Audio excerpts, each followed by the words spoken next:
يا أيها المزمل قم الليل إلا قليلا نصفه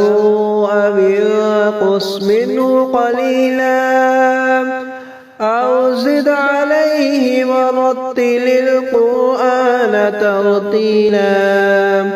إنا سنلقي عليك قولا ثقيلا إن ناشئة الليل هي أشد وطئا وأقوم قيلا إن لك في النهار سبحا طويلا واذكر اسم ربك وتبتل إليه تبتيلا رب المشرق والمغرب